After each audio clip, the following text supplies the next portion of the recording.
Good afternoon. My name is Wendy Puriefoy, and I come from a different end of the spectrum of presentations. I'm not running an organization that is working directly with young people anymore. So let me take a moment and talk about two parts.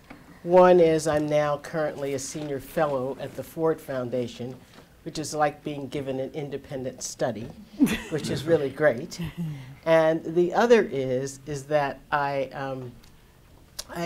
have that independent study because for about 23 years, I created and supported and ran a network of about 90 organizations that were on the front lines of helping to improve their school districts and to really work to change educational attainment outcomes for poor and minority students. And they reached out to a number of, they were at all the major school districts across the country in major states. We specifically wanted them to work in key electoral states because that's where large populations of poor and disadvantaged children were in school. And they needed to be able to work closely with school districts to do two things. One is to help the public understand why public education was critically important to having not only, we always talk about workers and good citizens, but to have a sane, coherent society that would have the competency and capacity to keep pushing this dream of a democracy forward and being able to sustain it. There's an organization here in New York called New Visions for Public Schools that was a part of the network. Philadelphia Education Fund exists. And essentially what these groups did was to, as I said, raise money to really be able to help districts have that flexible cash to try out new ways in which they could help to increase educational attainment. They also collected data and to help the district to develop a pretty clear picture of what was going on in the district, who was behind, who was going to graduate on time, and who, through no fault of their own, had come to school every day and they still weren't going to graduate. So, and work that they did with teachers. So there are many of these foundations. What we did as a network was to establish their right to exist, put money into communities that wanted people to work on charitable projects and not systemic projects. So we raised about $770 million to really, over this 23-year period, to put in on policy issues, key policy issues that affected kids' lives and outcomes. So it was focused on school finance, school governance, educational leadership, curriculum and assessment, and schools and communities. And so these organizations exist today, and they continue to work closely with districts. Now that's the good side of it. The other side of it is that you can't get the same results in Los Angeles and New York City and not recognize that this is not just a system of archaic education, but it is a system of thinking about what poor and disadvantaged children can achieve, and that system is locked in, it's operating, it's producing the results that we see today, and it is consciously, purposely doing so. So the question that comes up is, what will it take to really open that system up and have it produce the results that we want to see happen? There's lots of work that's gone on to deal with that question, and I want to point out Pedro and the work of Niobe and Carol Gilligan.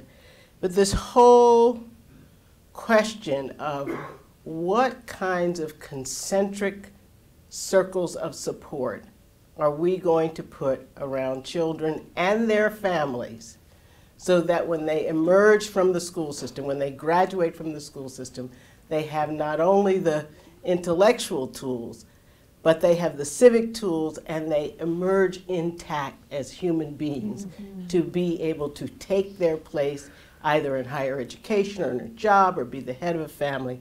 What would some of that look like? And so Pedro's done a lot of work on this, but what I would say is there are 3 key things that are important for us to do. The first is we've got to tell ourselves a different story about what these children are capable of.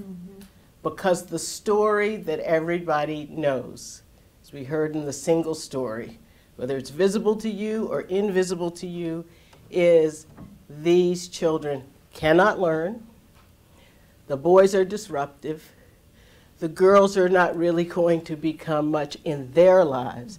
They have parents and homes and families and neighborhoods that are dysfunctional, and what we're doing is we're just doing the best that we can. And so we've got to be able to continue to equip our culture to know, A, that's the wrong story.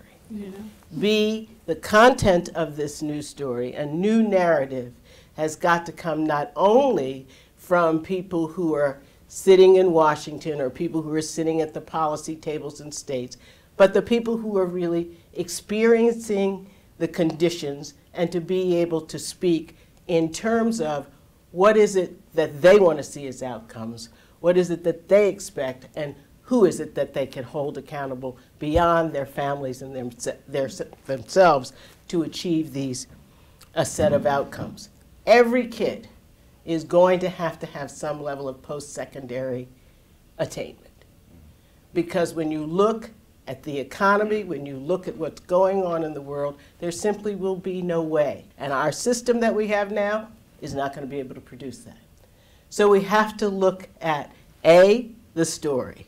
We have to, B, look at what schools need to look like in order to help children reach this level. And certainly, I can't ever remember a time when a group of superintendents across a state or in a community went and said, we're going to meet with the police chief, and we want you to know we have new kids coming into this school this year. They're going to be entering high school. They're going to be out on the streets at this time.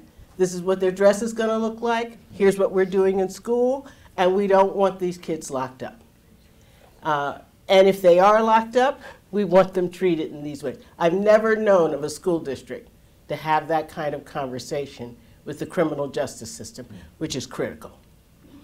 I've never known the districts to be able to talk about issues of housing, knowing that their kids are going home to neighborhoods where they're not safe, knowing that their kids are going home hungry.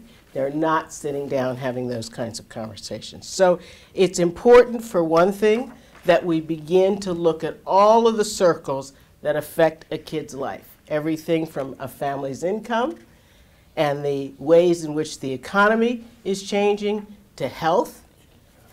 Every school I know of that is within a mile radius of a world-class hospital, either in Boston or New York, the health profile of that community looks like that of a third world nation.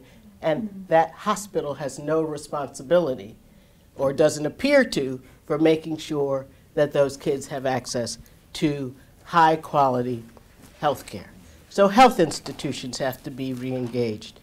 We clearly have to change the culture and the images. We have to look at employment in terms of families. We have to look at the quality of housing.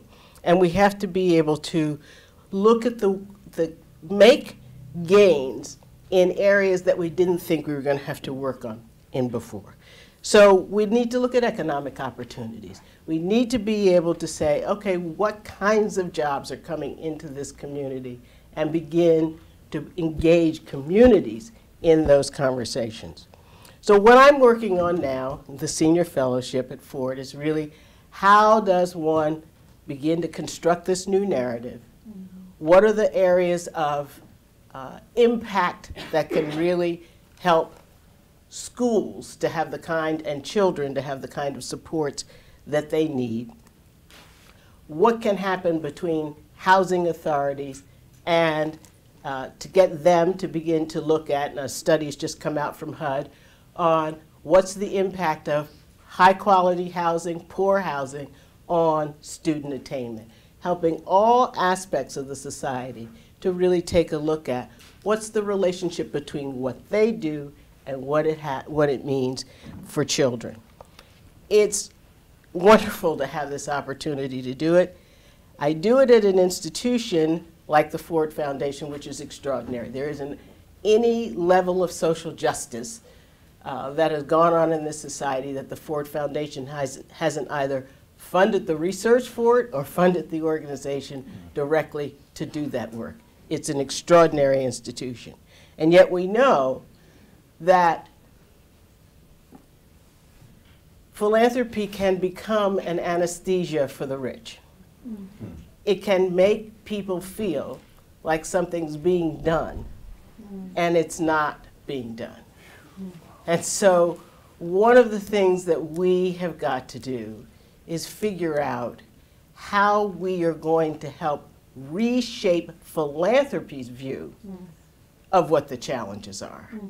Get them to invest in those areas that could make a critical difference, and get the philanthropy not focused on the philanthropist, but on the problems that they need to be putting their money to solve. I look at philanthropy now. I've been engaged in philanthropy for many years and school reform for many years.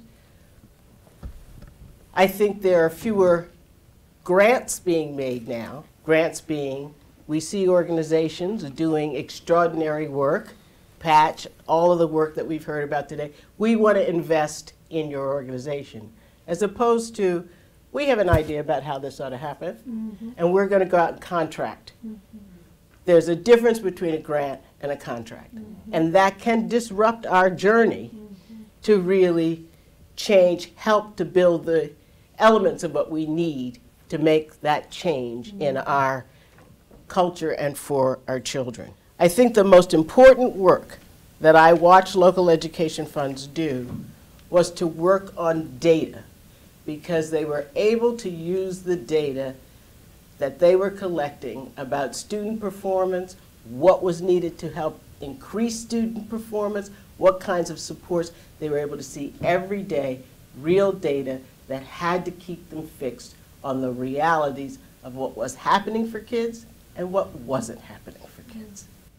And so it is very important to have a watchdog in the community, like one of these groups. It's very important to have communities organized and engaged and educated about what the issues are. And then the next stage is really to be able to move them to action. And so I, in participating in Patch, it was exciting this morning to watch and listen to the presentations as we were educated even more deeply about how do we move ourselves to care about what happens in somebody else's life. What does it take for us to be able to do that, and those of us who are in positions to be able to put together structures that in fact will actually change the outcome. Because the single story that we know in this nation about those who are poor and those who are people of color is that they are not worth investing in. And that is what we've got to change so that we can, in fact, build the kind of world that we all want to do. Thank you.